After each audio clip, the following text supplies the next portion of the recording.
Hello, everybody. Happy Monday. Welcome to Monday Morning Jumpstart. Hello, Ted Good Capshaw. morning. Good morning. How Good we morning. doing? Or afternoon for some. I suppose. Afternoon. Yeah. Even good evening. Some people listen to us across the world. It's very fun. It's very fun. Yeah. I'm excited about this series that we're about to bring you.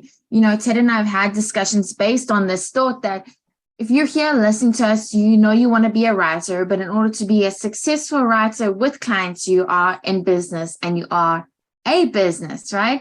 And so sometimes if this is brand new to you and you've always had an employer and you've never had to think with a business mindset, I think these four structures and lenses that people can look through business at, Ted, and create business around are really important. And who doesn't like structure and a plan? So with that, I'll hand it over to you today. We're going to talk about culture and connections. And the culture is, I think, my favorite of the four. So I'll let you take it away and then we can discuss a little bit. Well, this is an important discussion because I'll tell you that in the beginning, our people are set out to be writers. Mm-hmm. And for me, I was going to be a coach, a life coach, a business coach or whatever. But I will tell you that it probably wasn't until a year and a half or 2 years in that I adopted the mindset. No, I'm a business person. Mm-hmm. And then I looked at things very differently in the day because you can get caught up in just becoming a good writer, but you have to transition to, yes, you are a writer. That's your pathway, but you're a business person. And so for the next 4 weeks, we're just going to break it down into four, call it pillars, call it areas to be thinking about that are always going to be fluid. Like these four things always have to be into play as a business person, at least in my opinion. And so the first one, as Jade mentioned, is culture and connections. And I'll tell you, there's a reason that I started with culture, that I'm starting with culture, because I do believe, you know, as the adage says, culture eats strategy for lunch. And I think culture is really a revenue driver, number one, because I've talked about prosperity and fulfillment. And number two, I also think it's where if you root yourself in culture, you are going to find the most fulfillment on this journey, because solopreneurship, entrepreneurship is not the easiest thing in the world.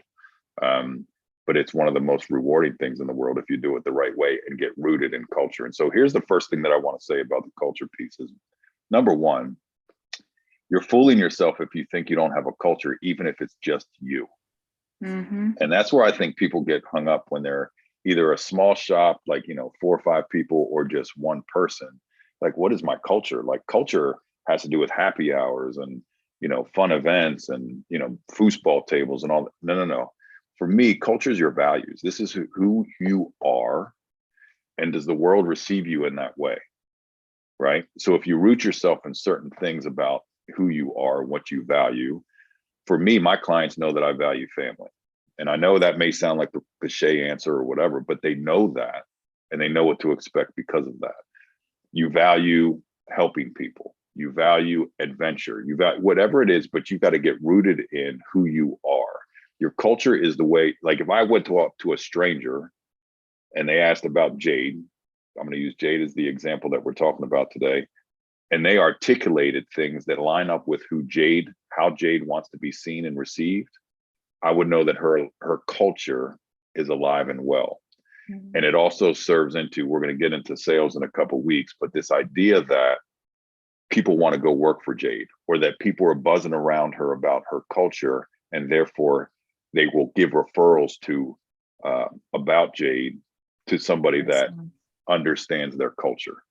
And so just don't fool yourself that you don't have a culture. So, you know, we've talked about this before in a different way, but I really want you to think about what are your 3 to 5 top values and how do you want to be received in the world? Because that is your culture. Well, how did you introduce these to clients? Was it conscious?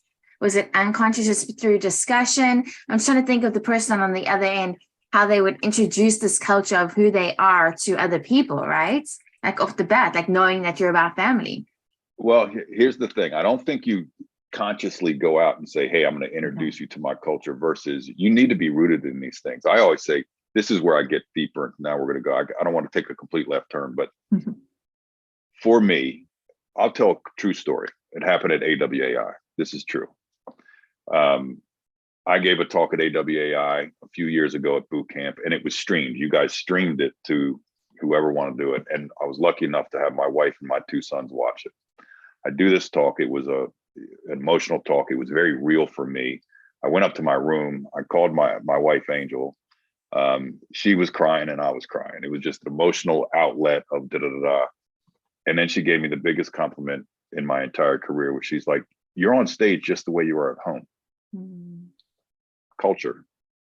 Yeah. I share that story with you to simply say that when you root yourself in culture, I want people to understand who you are as a human being before the business person, because that's 9 times out of 10 who they're going to want to work with. Remember, I've said this before on Monday Morning Jumpstart. There's other people with your skill set. Don't fool yourself that there's not other people with your skill set. What is going to separate you and have people wanting to work with you is your culture. And so the story that I just shared with you was evidence to me that I have gotten comfortable in my own skin as a human being and as a business person combined, not separate, not separate. And I'm doing it. Yeah. And so the way I tell you to introduce this to people is you have to root yourself in certain things. What's most important to you? How do you want to be received? And then be received that way. Present yourself that way. Jade knows this. I mean, I talked about my family from day one in my engagement with AWAI and my relationship with AWAI. So. And I think thinking about these things, when the conversation comes up of just like, I want you to know a little bit about me before, we start working together, and you have this stuff down pat, or like, because you've thought about it, and because that's the other thing, like you said in the opening, not many people think about it, then you can open up a conversation that way. If you know what I mean? It can be, and it's you opening up is going to make the other person on the other side open up. And I think that fosters that culture. And I also think when you were talking, I was thinking about this. I think the first cultural decision is deciding that you are a business as well, right? Yeah. Because you're going to operate in a different way, knowing you are a business person and knowing that you are a business, and how you're going to operate from that knowledge is like step one in culture. And then it's like, who am I? What do I want to be grounded in, and what do I want to reflect in the world, and what do I want to be remembered of when people know me or refer me?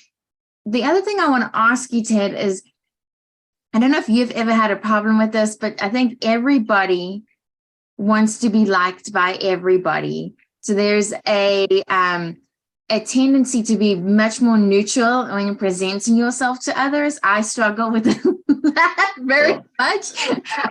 But what do you say to people who are worried about putting themselves too much out there to deter, and then deterring certain people? You have self-work to do here. We all have self-work to do here. I'm going to go back to the language that I just used. You really need to root yourself in these values and who you are and how you want to be received, because you will not be received by everybody in business. And so, and eventually, I can tell you definitively, when I present myself to a potential client per se, I tell them who I am and my approach. And if that's not what you're looking for, you're probably not looking to do work with me. And it may sound like abrupt, but that was years in the making, Jade. So this preliminary conversation about rooting yourself in who you are and presenting yourself a culture, you will get to the place. In the beginning, I think what you're bringing up is natural. You want to be liked by everybody and you want to grab every client. But I will tell you, which lends itself to the second part of our conversation today, which is connections. There's one thing to be presenting yourself. It's equally as important to get curious about the other person's culture, the other business's culture, to see if it's going to line up. Because if it doesn't, you are going to run into hiccups even a month into an engagement if you're not lined up on. You don't have to be completely lined up on every value or cultural norm or whatever it be. But so you have to get curious and understand that the connections that you make are really what's going to drive your business. Now, connections aren't just you to a potential client. Connections mean who else do you need to have in your corner, both at home, finance, accounting, marketing, whatever. You might not need any of those. But remember, solopreneur can get lonely pretty quickly because we get so funneled into our day-to-day work and that we're just trying to drive revenue, et cetera, or whatever it may be. And we're writing all day. And then all of a sudden we realize we just don't have connection. And connection is from business purposes and personal purposes are really important. So I got to say this out loud just to be transparent. I feel like I'm fumbling my words a little bit today. I told Jade before we were on, I have diverticulitis and I'm on 2 meds. So I'm like a little, but anyway. I wouldn't have noticed any difference. I feel like I am. No, I'm a word fumbler, so maybe that's why. But no, I love what you say about that as well, because it's like the intention is to check culture, like, so it's from the client perspective, right? Is to check culture on both sides more than it is to just emulate your own culture. But then that also builds connection, which builds strength and which builds business growth, right? So you have that layer of it. And then as well, who you are, your culture, and what you are, sharing it with your connections who are around you, like your peers, deepens those connections. So I think knowing your culture helps with all of that, and with the growth and the strength of the connection. So yeah, nobody should ever be afraid of putting yourself out there and being yourself. But it's scary. It's scary because I will tell you, in the beginning, particularly for people that are in the beginning or even a year or 2 in, and maybe they're not at the place where they want to be revenue wise or whatever. Yeah. You just want to be liked and be accepted and get the business. Yeah. I will tell you, in the beginning, I'm okay with that. Like, you have to get some revenue going the door. You made a big life decision and that sort of thing. But if you get to the place, this will not be a fulfilling journey, number one. Number two, I also don't think you're going to maximize your earning potential. Because when you line up with people that want to work with you, and we've talked about this on other episodes, the partnership grows, the referral base grows when you're lining up with people that talk about you as a human being and as a skilled writer in this area. It just grows organically versus trying to just take on everything. And then the other important point that I said before, believe me, when you get in, for lack of better terms, when you get into an engagement with a client that you just have completely different, quote unquote, cultures, headwinds are coming. They're coming. And look, a lot of our expert level people have had the same client for 10, 20 years, right? Absolutely. If you're not, and that's a match. Yeah, exactly. So like getting off the right foot from the beginning can have long-term benefits. So instead of homework today, and before we get into systems and techniques next week, what would be the main thing you'd want everyone to take away from today and start? Just answer, how do you want to be received? Frame that question up however you want. Like, what should people know about you? What values, 3 to 5? I know we've asked you to do that in different ways here on Monday Morning Jumpstart, but how do you want to be received? Yeah. What do you want people to, you could frame that up in a different way. What do you want people behind your back to be saying about you as a business person? Not like you're, as a business person. Okay. I was going to say, sometimes there is overlap, but okay. There's 100% overlap, but remember, we want, part of this is a switch to go, I'm not just a writer, I'm actually in business. I'm a business person now. Okay. And remember that I said, for me, they're like this. Okay. Yeah. I love it. All righty, everybody. Well, that was just pillar 1. We'll get to systems and techniques next week. Thank you, Ted, so much. Good deal. See you next week.